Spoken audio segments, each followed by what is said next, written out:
Wan-Bissaka, Ronaldo off the post. It looked a certain goal. Elanga, Ronaldo, back to Elanga, driving forward, plays in Fernandes! What a goal it would have been. A wonderful save from Ben Foster, but the build-up play was scintillating. Gakia, under pressure, gives it away to Pogba. Pogba, Fernandes! Another big chance gone. How many more chances? Goodness me. How many more chances are Manchester United going to need in this first half?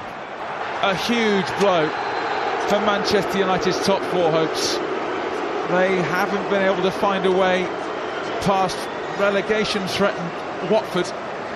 It's finished at Old Trafford. United 0, Watford 0. Glory, glory, Manchester United. Hello guys, welcome to another episode of this podcast. And in this episode, we'll be analysing our last game with Watford. Man, well, how did you anticipate the game?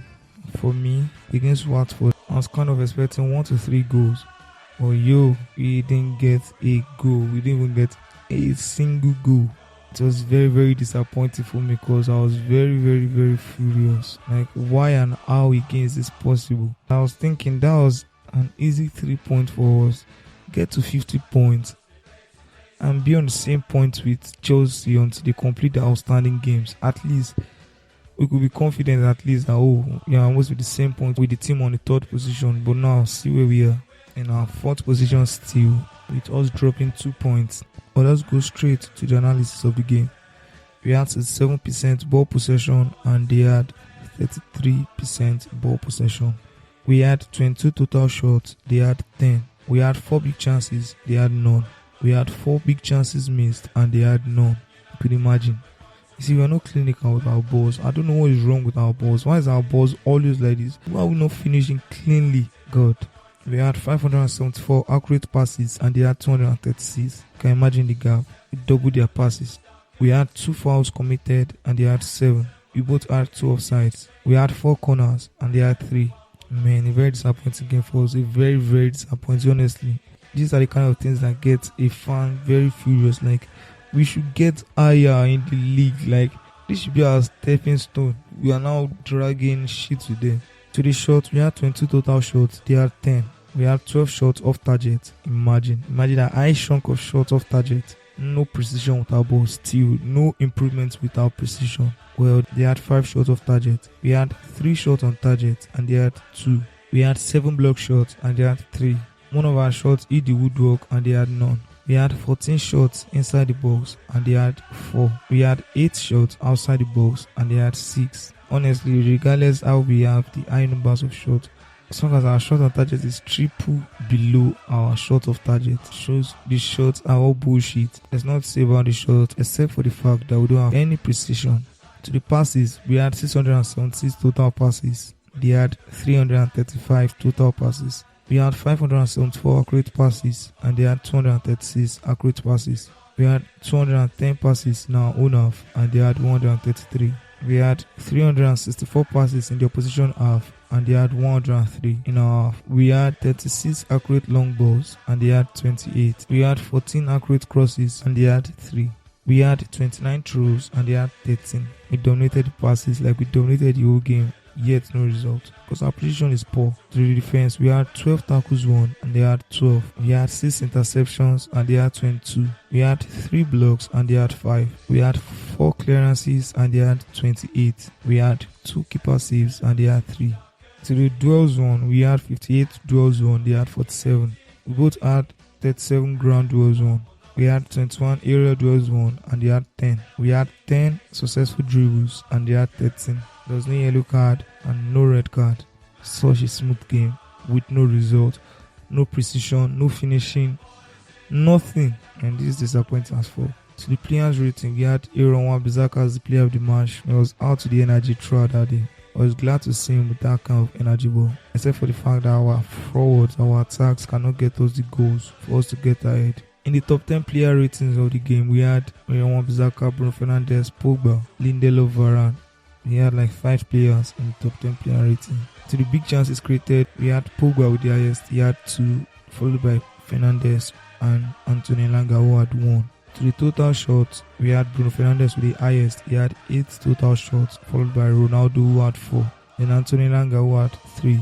In the top 10 total shot ratings, we had 6 of our players in the top 10 total shot ratings of the game. The pass success, we had Victor Lindelof with the highest, he had 75 passes, then Matic, he had 74, Fred 68, Wan-Bissaka 65, Bruno Fernandes 59, then Varane 55. In the top 10, we had 9 of our players in the pass success ratings of the game.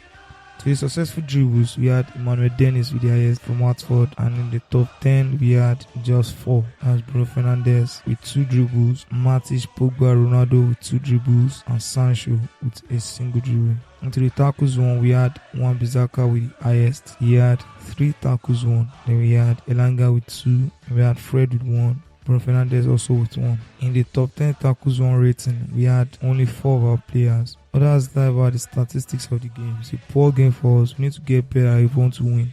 Honestly, it's a very poor statistics. Looking at everybody playing with nonchalantness. Like we don't need trophy, like we don't want to win. That's where I see things.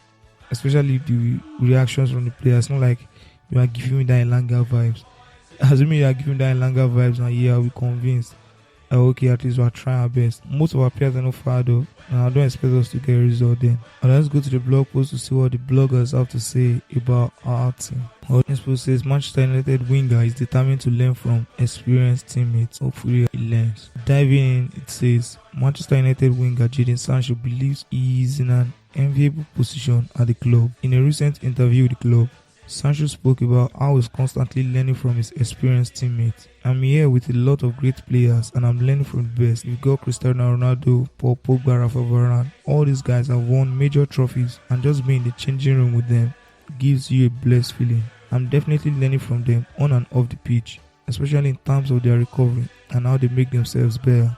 Taking in all the information I can and trying to put it into my game. The 21-year-old took some games to settle in at the start of the season, but is now showcasing his immense quality. His intelligence in and around the final third is one reason why United are creating so much chances. Sancho brings a creative dynamic to United's attack and has cemented his place on the left wing. This Sunday, the Englishman will face off against his former club, Manchester City, at the Etihad Stadium. After dropping unnecessary points, United must get results in the upcoming fixtures, regardless of their difficulty. Sancho will be key in making the difference for United as Rangnick's side aim for Champions League qualification. I think that's the only thing we have to fight for now, Champions League qualification. Well, it would be nice to see Sancho perform for us against Manchester City because that would be a very tough game for us. We all know Manchester City, how they are dominating the league kind of. We need to step up to our lights. Also, the next blog post, it says Watford players comment about Manchester United speak volumes about plight. Really? So let's dive in. It says Watford duo Ken Sema and Ben Foster have given their verdict on the stalemate against Manchester United at Old Trafford yesterday. The Reds were unable to score past the Hornets despite registering 22 shots, but former Red Foster was only called into 3 saves. The 0-0 draw at Old Trafford meant that Manchester United only picked up 1 point from a possible 6 against Watford in the Premier League this season. We lost the first game to them and now we only got 1 point. It was a major hiccup in our pursuit of finishing the 4th and final Champions League spot, but Foster and Sema's comment on how they felt the clash at the Theatre of Dreams played out speak volumes about our current plight. Speaking to the club's website, Sema, who came on to play the final 30 minutes, felt he had the upper hand against United fullback in the physical department. But the Swedish international also alarmingly felt that Roy Hodgson's side showed they are as good as Ralf Rangnick's side.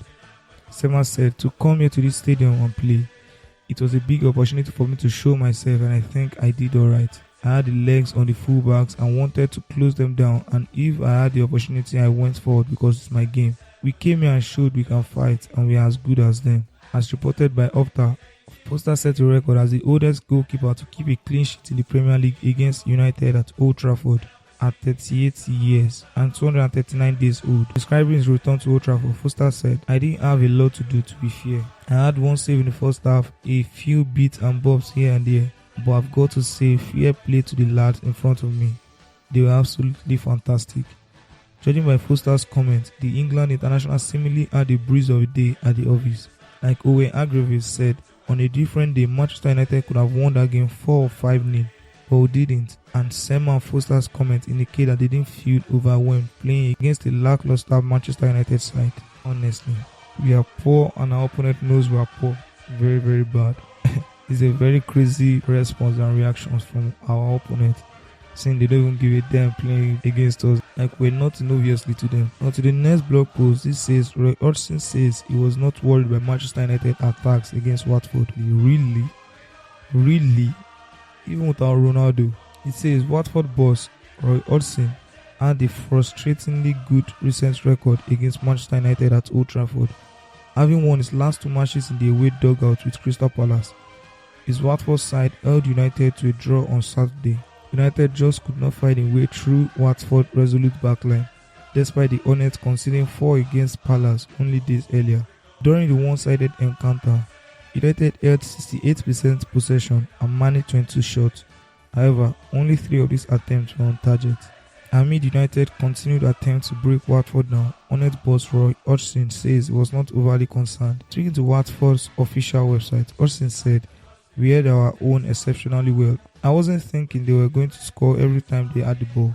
They had quite a lot of ball around our area, but they didn't create a myriad of chances. Although Ben Foster dealt with the best of what they did carve out. If you are going to play against global superstars, you are going to need a keeper as good as Ben Foster." Austin comments should be viewed as concerning for United. While the Red Devils enjoyed plenty of possession and territorial advantage, not enough was done with it. In the second half especially, United struggled to create clear-cut opportunities, with Anthony Elanga coming closet when he fired narrowly wide. United should be causing worry for opposing teams and their manager, and they should not feel calm and complacent like Roy Hodgson did. Hodgson is an experienced manager and he knows when a team has it and when they don't. And quite rightly, he felt United were not strong enough to cause his side real problems on Saturday. Man, it is what it is. We were basically unable to cause problems for this man's side. And for the fact that because like Elanga performed against Atletico, he had to be started against Watford, I don't feel that's a very good choice. Like, I feel Elanga is young, he needs his fire to keep burning. Like, you don't just put him to the limelight just like that. Keep that kind of fire growing. I think it takes time to build confidence. I feel he has to grow the confidence to a limit before he can be started. Man, it was bad for us though to see us draw that match. It's very, very, very painful. And that's that about that blog post. And to the last blog post, it says, comparing Liverpool and Manchester United illustrious trophy cabinet. Whoa. Let's dive in. I'm interested to see this one. I think this is the only thing that can give us joy right now as Manchester United fans. Just to dive in and look at our past and see how the glory has been. It says Manchester United and Liverpool are the most successful clubs in the history of English football. But how do the two compare? Liverpool dominated English and European football in the 1970s and 80s, while United struggled following Sir Matt Busby's departure.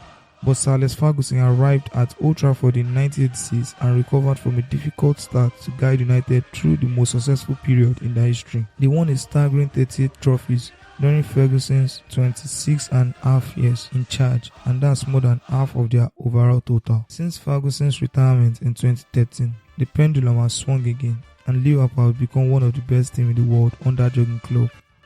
We've taken a look at the stats to see how their two trophy cabinets compare. As the stats shows, United just come out on top and have lifted 2 more trophies than their arch rivals. The Red Devils currently hold the record for the most league titles and the most community shields. United are the second most successful club in FA club history and have also won a few continental honours, including 3 European Cups. But Liverpool also have a very impressive haul, and no English side has won more League Cups, European Cups, UEFA Cups or UEFA Super Cups than them. Some people will argue that the Community Shield and UEFA Super Cup are just glorified friendlies. If you remove those 2 from the list, Liverpool have 45 trophies and United have 44. Really, United are also in the middle of a trophy drought, and Liverpool could overtake them this season if they add the Premier League, Champions League and FA Cup to their League Cup in 21-2022. Man, Liverpool has added 1 Carabao Trophy and they have 64 trophies while we have 66 trophies. And it is what it is. It's very scary to see Liverpool can overtake us in a season. even without 2 trophies ahead of them. Okay, I hope it's not going to be the not wishing them bad still.